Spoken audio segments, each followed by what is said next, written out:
Bismillahirrahmanirrahim. Assalamualaikum warahmatullahi wabarakatuh. Alhamdulillahirabbil alamin wa bihi nasta'inu ala umuri dunya waddin wa ala alihi washabbihi ajmain. Alhamdulillah, segala puji bagi Allah Subhanahu wa taala yang telah memberikan kita nikmat kesehatan sehingga kita masih diberikan kesempatan untuk menyimak dan mendengarkan serta menyampaikan materi. Walaupun dalam keadaan tidak bertatapan langsung dikarenakan ada halangan tertentu, tetapi semoga Allah masih memberikan kita perlindungan dari segala bala dan mara bahaya.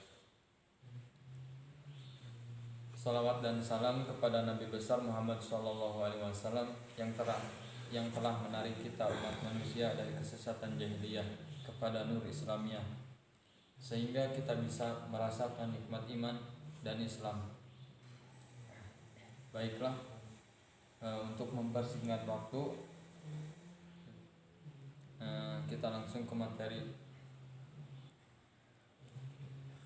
Alhamdulillah, saya diamanahi untuk menyampaikan sebuah materi yang berjudul zakat, infak, sedekah dan wakaf atau biasa disingkat iswak adalah salah satu ibadah yang memiliki posisi yang sangat penting, strategis dan menentukan baik dari sisi ubudiyah maupun dari sisi pembangunan kesejahteraan umat.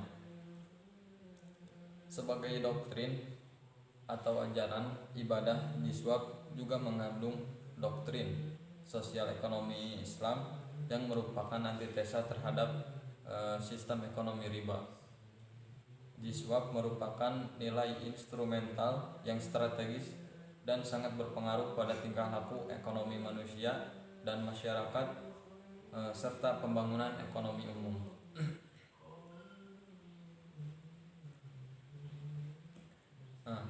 Pendistribusian zakat yang bertujuan untuk pemerataan ekonomi dan pembangunan itu harus atau perlu ditopang dengan suatu badan pengelolaan zakat yang modern dan profesional.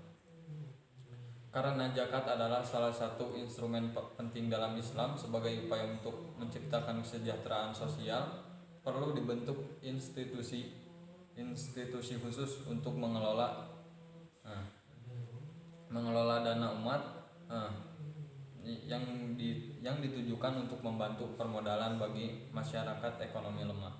Peraturan pemerintah tentang jiswab terdapat di Undang-Undang Nomor 38 tahun 1999 tentang pengelolaan zakat adalah mengoptimalkan pendistribusian zakat yang bertujuan pemerataan ekonomi dan pembangunan yang ditopang dengan suatu badan pengelolaan zakat yang modern dan profesional. Zakat dengan segala posisi, fungsi, dan potensi yang terkandung di dalamnya dapat berperan secara positif, progresif dalam gerakan ekonomi kerakyatan. Di dalamnya terdapat unsur kesejahteraan bersama seperti yang tercantum dalam pasal 33 ayat 2 dan 34 Undang-Undang Dasar 1945. Sejarah lembaga sosial pesantren Tebu Ireng. Seiring berkembangnya zaman, pesantren Tebu Ireng tumbuh semakin berkembang. Ratusan tenaga pengajar dan pekerja mengabdi di lembaga pendidikan dan lembaga usaha yang dikelola tersebut. Sementara para santri, siswa, guru, dan pekerja atau abdi pesantren banyak yang berasal dari kalangan ekonomi yang kurang mampu. Oleh karena itu, sejak Agustus tahun 2007, pesantren Tebu Ireng membentuk sebuah lembaga yang dinamakan LSPT, bergerak di bidang penggalian dan pengelolaan dana, baik berupa zakat, infak, sedekah, wakaf, dan lainnya. Dana tersebut dikumpulkan dari para alumni, para donatur, untuk dialokasikan bagi kesejahteraan para santri, siswa, guru, pekerja, karyawan pesantren, dan masyarakat sekitar pesantren yang kurang mampu dalam hal ekonomi.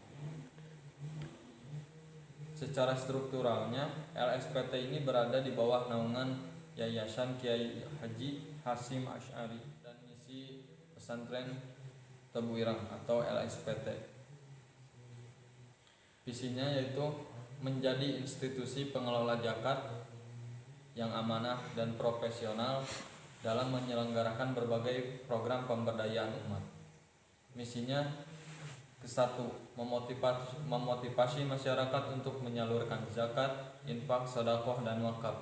Kedua, untuk menghimpun dan mengelola dana jiswab secara profesional dan transparan.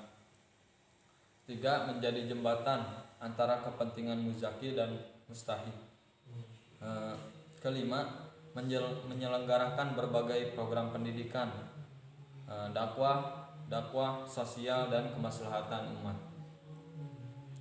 Keenam, menyelenggarakan berbagai program pemberdayaan ekonomi umat tanpa membedakan status, dalam arti seluruh masyarakat bisa menjadi bagian dari aktivitas organisasi tersebut, baik sebagai pemberi dana, penerima manfaat, maupun mitra atau relawan.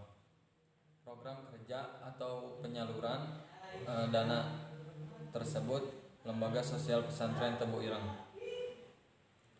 1. Indonesia Belajar.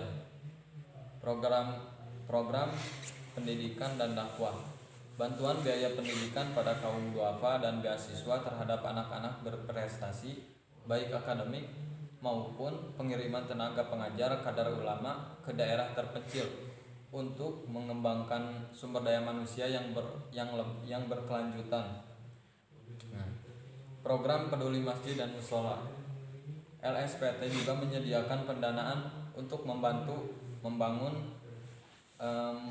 dan merenovasi masjid dan mushola serta taman pendidikan Al-Quran guna mendukung keberlangsungan ibadah umat, pendidikan keagamaan, dan untuk peningkatan iman dan takwa.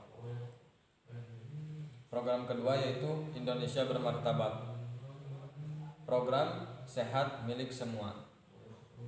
Dalam hal ini LSPT mempunyai moto untuk tidak membiarkan pasien miskin ditolak oleh rumah sakit.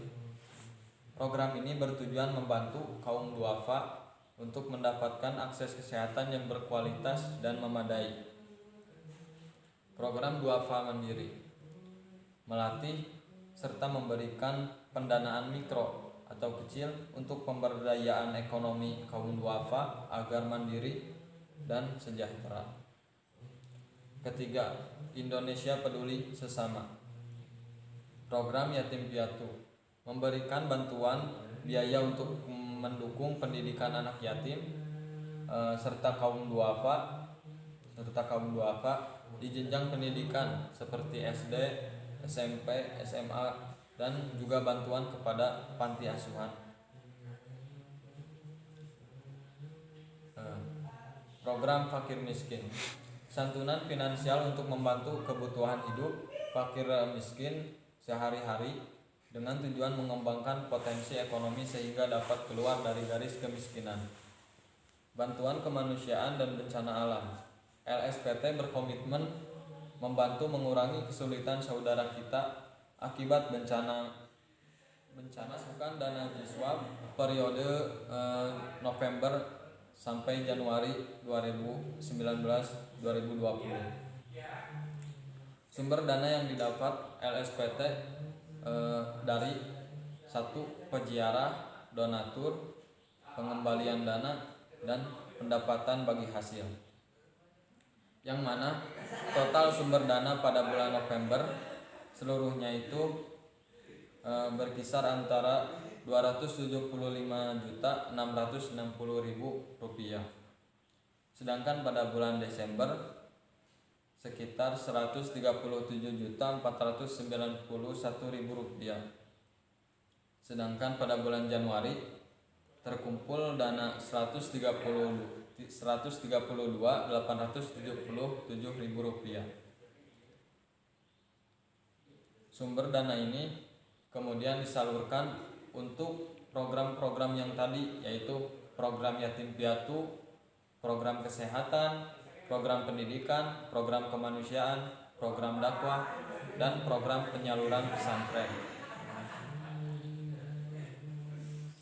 Pada bulan November total penyaluran pesantren berkisar antara Rp146.200.000, sedangkan pada bulan Desember Rp171.828.000, pada Januari Rp125.127.000, ditambah dengan biaya operasional, biaya administrasi umum.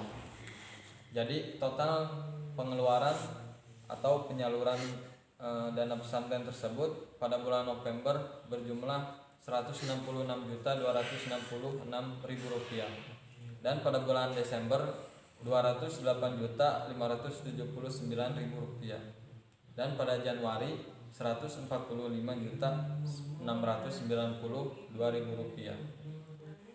Sekian materi yang bisa saya sampaikan.